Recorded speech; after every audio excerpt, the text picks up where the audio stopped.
নবান্নের অদূরেই থামল নবান্ন অভিযান। অবস্থান বিক্ষোভ চলার পরে প্রত্যাহার, তবে হুঁশিয়ারি দিল। আজ সংগ্রামী যৌথ মঞ্চ এবং পশ্চিমবঙ্গ চাকরিহারা চাকরি প্রার্থী সহ কয়েকটি সংগঠনের ডাকে নবান্ন অভিযান। হাইকোর্টের নির্দেশে সকাল থেকেই হাওড়ার মঙ্গলাহাট সচল রয়েছে। অন্যদিকে নবান্ন অভিযানকে কেন্দ্র করে করা পুলিশি ব্যবস্থা। নবান্ন সংলগ্ন সমস্ত রাস্তায় পুলিশি বন্দোবস্ত মোতায়েনের পাশাপাশি ব্যারিকেড প্রস্তুত রাখা হয়েছে। সকাল থেকেই রাস্তায় পুলিশ ও র্যাব।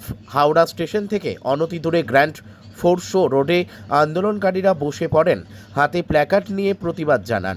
পুলিশের পক্ষ থেকে গ্র্যান্ড ফোর্সো রোডে ব্যারিকেড দিয়ে রাখেন, বিশাল পুলিশ বাহিনী মোতায়েন ছিল। আন্দোলন চলার মধ্যে বৃষ্টি ঝমঝমিয়ে নামলেও বৃষ্টিকে উপেক্ষা করে আন্দোলনকারীরা দাঁড়িয়ে প্রতিবাদ জানান। সংগ্রামী যৌথ মঞ্চের তরফ থেকে আন্দোলনকারীদের জানান, NNN দরকার পড়লে অবস্থান বিক্ষোভ চালাবেন।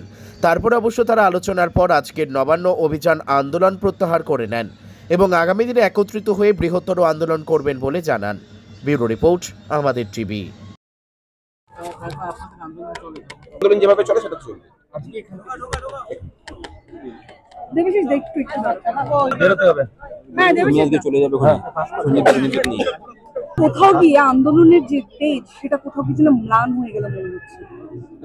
হতে পারে, মনে হতে পারে আপনাদের, কিন্তু আমরা মানে আন্দোলনের তেজ বলতে কি বোঝেন সেটা আমার জানা নেই। ধরুন ভারতের উপরে পেহেলগামে মানে হত্যা লীলা চালালো, তারপরে ভারত যেটা করলো, আমরা পরের দিনই চাইছিলাম যে তারপরের দিনই রণংদেহী মূর্তি নিয়ে প্রধানমন্ত্রী ঝাঁপিয়ে পড়ুন।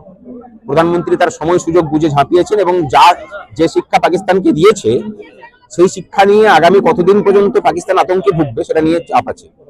আজকে আমাদেরকে যেভাবে সন্ত্রস্ত করতে চেয়েছিল প্রশাসন, সেই সন্ত্রাসের সমস্ত কিছু নীল নকশাকে ছিঁড়ে আমরা যে আন্দোলনটা করেছি আজকে এবং যে জমায়েত হয়েছে, আমরা সেটাকে জয় হিসেবে দেখছি। এটাকে নরম হিসেবে দেখছি না আমরা। আর কোনো সময় নরম, কোনো সময় গরম, সেটা তো চলতেই থাকে।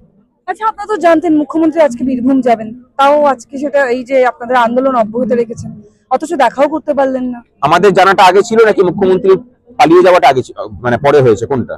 আমরা আন্দোলন ডেকেছি আজ থেকে 1 মাস আগে। তখন কি মুখ্যমন্ত্রী বোলপুরের কর্মসূচি ছিল? আমরা তো উল্টোটা বলছি, যেভাবে আপনি ব্যাখ্যা করলেন যে দেখাও করতে পারলাম না, আমরা তো উল্টোটা বলছি যে আমরা এখানে এসেছি বলে মুখ্যমন্ত্রী 14 তলা ছেড়ে পালিয়েছেন। আমরা এসেছিলাম 14 তলাকে একটু সাফসুত্র করার জন্য। এখন এমনিতেই শ্রাবণ মাস চলছে, মানে শিবের মাথায় জল ঢেলে গোটা পৃথিবীকে পবিত্র করার যোগ্য চলে। নবান্নতেও আমরা সেই কাজটাই করতে এসেছিলাম, সেটা হয়নি। আরো কিছুদিন রাজ্যবাসীকে এই অপবিত্রতার বোঝা বহন করতে হবে, কিন্তু বেশি দিন আর নয়। মানে আমরা যারা নেমেছি জেনে রাখবেন যে সমস্ত প্রশাসনিক কাজগুলো আমরাই করি। এর পরের পদক্ষেপ কি হতে চলেছে অপেক্ষা করুন। সম্মিলিত যে কর্মচারী ঐক্য প্রতিষ্ঠা হয়েছে, চাকরি প্রার্থী চাকরিজীবীদের ঐক্য প্রতিষ্ঠা হয়েছে, সেই ঐক্য আরো বৃহত্তর আকারে এই সরকারের উপর ঝাঁপিয়ে পড়বে।